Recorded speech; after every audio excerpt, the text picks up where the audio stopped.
Hey everyone, Peter Zeihan here, coming to you from Pine Creek in the collegiate wilderness in central Colorado. Today we're talking about what's going on with the Ukraine war and agriculture.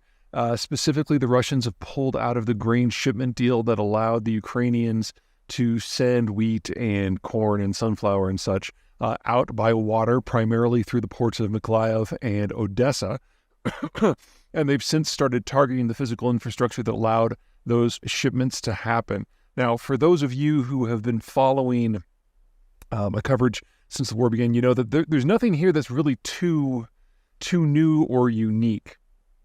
The Russians have been going after the agricultural supply chain in Ukraine from the beginning, going after cold storage facilities and maintenance bays, rail systems, loading facilities, small ports. There's nothing new here. The exception, of course, is stuff for export that came to a handful of very specific ports that were in a deal that was brokered by Turkey and managed by the United Nations. And that's the deal that the Russians have now pulled out of. And so the Russians have really just expanded the scope of their attacks to the facilities that are specifically linked to that deal and ones that allow the Ukrainians, sorry, it's a little chilly here, ones that allow the Ukrainians to export in general. Now, Ukraine had already seen a mammoth drop-off in their ability to export goods and grain in specific. The problem is transport costs. For those of you who've been following me from the beginning, you know that moving things by ocean-going carrier is about 1/12 the cost of moving it by truck. And so having Odessa and Mykolaiv and Mariupol and all the other facilities offline because of the war or constrained has really hurt the Ukrainians a lot. They have attempted to divert some cargo to the Danube, and river ports are still, maritime transport, but the sort of bulker that can operate on a river is significantly smaller. You're talking maybe at most 10,000 deadweight tons versus 100,000 for an ocean-going bulker that can dock at Odessa. And even then, you have to truck primarily the grain to it. So you're talking about something that has an order of magnitude higher transport costs, and then it's competing with roads and trucks for everything else that Ukraine needs right now. There has been some effort to do rail. The problem is twofold. Number one is distance. You've got to get not just to Poland or Romania, but through them. These countries were also significant grain exporters, and they viewed the Ukrainian grain coming into their markets as product dumping. So you now have to get it not just to Warsaw or Gdansk, you have to get it all the way to Hamburg.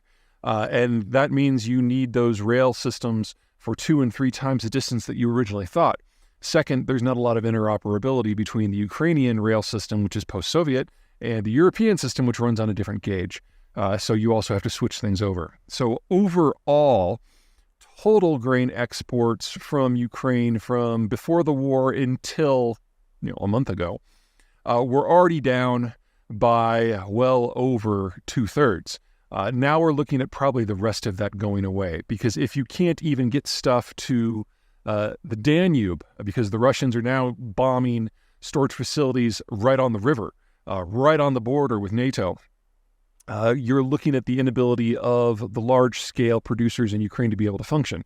Remember that agriculture writ large is one of the most financially dependent industries in the world. If something goes wrong, you don't just have to wait a season, you have to wait a year, maybe 2, before you can kind of get things back online. So not just for infrastructure repair, but think finance. Because if people who harvested grain a year ago are now discovering they can't even get it out of the silos to get it to the international markets, then they're not getting any income. If they don't have income, they don't have the money to plant.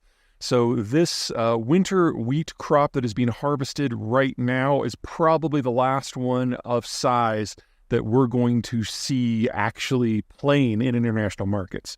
So last year really was the last year that Ukraine is a significant agricultural producer. Now, the Russians are doing this for 2 big reasons. Number one, they're trying to do anything they can to crush the Ukrainian economy. And number 2, now that they can't take out the power grid because it's summer and no one's going to freeze to death in the summer, they're going after the food supply system in order to trigger a deliberate famine. It's a pretty dark picture. There's no way you can expect this to get cleaned up very soon.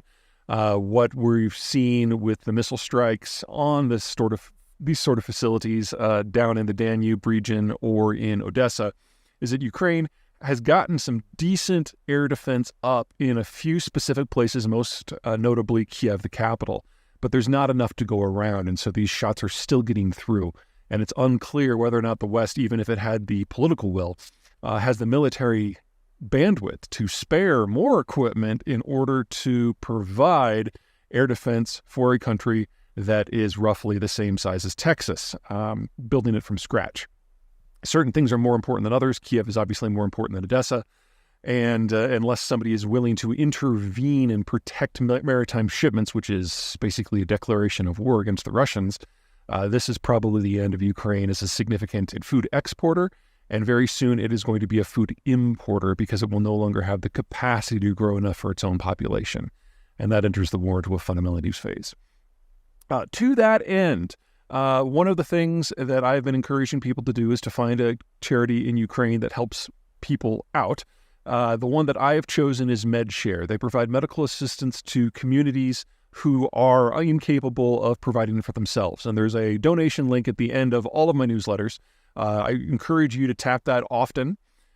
Keep in mind that the newsletter is free and it will always be free, and I will never share your data with anyone. But in exchange, if you do come across something that you find useful and that you think you would have paid for, just kick a little change to MedShare and I would appreciate it.